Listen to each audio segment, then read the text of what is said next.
اسرائیلی فوج نے تہران پر نئے حملے میں ایران کے انٹیلیجنس ہیڈ کوارٹر اور بیسز کو نشانہ بنانے کا دعویٰ کیا ہے۔ صہیونی فوج نے اپنے بیان میں کہا کہ اس نے تہران میں حملہ کر کے ایرانی حکومت کے درجنوں اہداف کو ٹارگٹ کیا۔ تہران کی داخلی سیکیورٹی کے علاقائی کمانڈ سینٹرز بھی نشانہ بنائے گئے، جبکہ متعدد میزائل لانچرز اور بیلسٹک میزائلوں پر بھی حملے کیے گئے۔ اپنے ناظرین کو اپڈیٹ کر رہے ہیں۔ اسرائیلی فوج نے تہران پر نئے حملوں میں ایران کے انٹیلیجنس ہیڈ کوارٹر اور بیسز کو نشانہ بنانے کا دعویٰ کیا ہے۔ صہیونی فوج نے اپنے بیان میں کہا کہ اس نے تہران میں حملہ کر کے ایرانی حکومت کے درجنوں اہداف کا ٹارگٹ کیا۔ تہران کی داخلی سیکیورٹی کے علاقائی کمانڈ سینٹرز بھی نشانہ بنائے گئے، جبکہ متعدد میزائل لانچرز اور بیلسٹک میزائلوں پر بھی حملے کیے گئے۔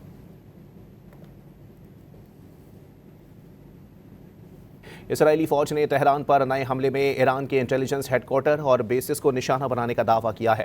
صہیونی فوج نے اپنے بیان میں کہا کہ اس نے تہران میں حملہ کر کے ایرانی حکومت کے درجنوں اہداف کو ٹارگٹ کیا۔